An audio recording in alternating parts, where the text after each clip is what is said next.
Master at Adhar's house Wednesday, October 1, 1884. Sri Ramakrishna had set out from Dakshineswar for Adhar's house in Calcutta. Narayan and Gangadhar were with him. In the carriage, in an ecstatic mood, he said, "Shall I count the beads? How shameful that would be! This emblem of Shiva has sprung from the bowels of the earth. It is self-created and not set up by man's hands." They arrived at Adhar's house, where many devotees, including Kedar, Baburam, and Vijay, had assembled. Vaishnavcharan, the musician, was present. At the master's behest, Adhar heard Vaishnavcharan's music daily after his return from the office. When the master entered Adhar's drawing room, the devotees stood up to receive him. Kedar and Vijay saluted him, and the master asked Narayan and Baburam to salute Kedar and Vijay. He asked Kedar and Vijay to bless Narayan and Baburam that they might have devotion to God. Pointing to Narayan, he said, "He is utterly guileless." The eyes of the devotees were fixed on the two boys. Master, to Kedar and the other devotees, "It is good that I have met you all here. Otherwise perhaps you would have come to the Kali temple to see me. Through the will of God, however, we have met here." Kedar, with folded hands, "The will of God, it is all your will." Sri Ramakrishna smiled. Vaishnavcharan began a kirtan about Radha and Krishna. When the music was nearing its end, with the union of Radha and Krishna, the master began to dance with ecstatic fervor. The devotees danced and sang around him. After the music they all sat down. The master said to Vijay, referring to Vaishnavcharan, "He sings very well." He asked the musician to sing the song about Sri Chaitanya, beginning with the line, "The beautiful Gauranga, the youthful dancer, fair as molten gold." When the song was over, the master asked Vijay, "How did you like it?" Vijay, "Wonderful." Sri Ramakrishna also sang a song about Sri Chaitanya, joining him. Then Vaishnavcharan sang another song, "O my flute, sing Hari's name.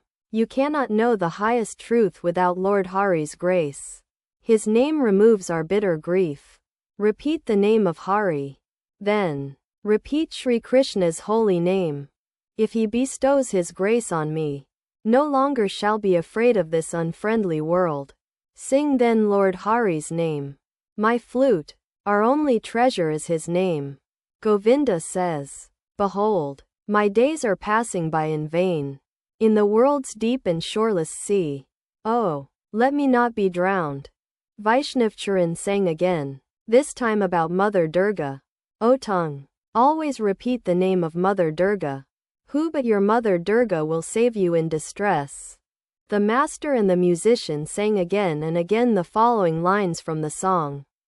"The moving and the unmoving, the gross and the subtle, art thou. Creation and preservation art thou, and the last dissolution. Thou art the primal root of this manifold universe, the mother of the three worlds. Their only savior art thou. Thou art the Sakti of all, and thou thine own Sakti." 2. Kedar and several devotees stood up. They were about to return home. Kedar saluted the master and bade him goodbye. "Master, should you go away without bidding Adhar goodbye? Wouldn't that be an act of discourtesy?" Kedar, "When God is pleased, the world is pleased. You are staying, so in a sense we are all staying. I am not feeling well. Besides, I am a little nervous about my social conventions. Once before I had trouble with our community." Vijay, pointing to the master, "Should we go away and leave him here?" Just then Adhar came in to take the master to the dining room. For the meal was ready.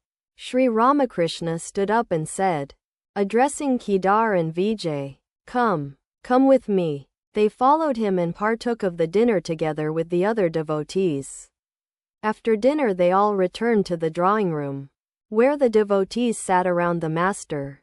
Kedar said to him with folded hands, "Please forgive me for hesitating to eat here. Perhaps the thought had come to his mind that he should not have hesitated, since the master himself had no scruples about eating at Adhar's house. Kedar worked at Dhaka. Many devotees brought offerings of sweets and other food for him. Referring to this, Kedar said to the master, "People want to give me food. What should I do? Lord, what is your command in this matter?" Master: "One can eat food even from an untouchable if the untouchable is a devotee of God." After spending 7 years in a God-intoxicated state at Dakshineswar, I visited Kamarpukur. Oh, what a state of mind I was in at that time. Even a prostitute fed me with her own hands. But I cannot allow that now. Kedar was about to take his leave. Kedar, in a low voice: "Lord, please transmit power to me. Many people come to me. What do I know?" Master: "Everything will be all right. One gets along well if one is sincerely devoted to God." Yogendra, the editor of a Bengali paper, the Bangavasi, entered the room. The conversation turned to the personal God and God without form. Master: "God has form. Again, he is formless. How many aspects he has. We cannot comprehend him. Why should we say that God is formless only?"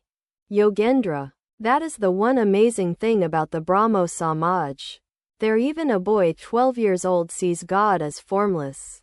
The members of the Adi Samaj do not object very much to God with form. They are allowed to attend ritualistic worship if it takes place in respectable families." Master, smiling: "How nicely he has put it. Even a boy sees the formless God." Adhar: "Shivanath Babu does not believe in God's forms, Vijay. That is his mistake." Pointing to the master, as he says, "The chameleon assumes different colors, now this color, now that. Only the man who lives under the tree knows the animal's true color."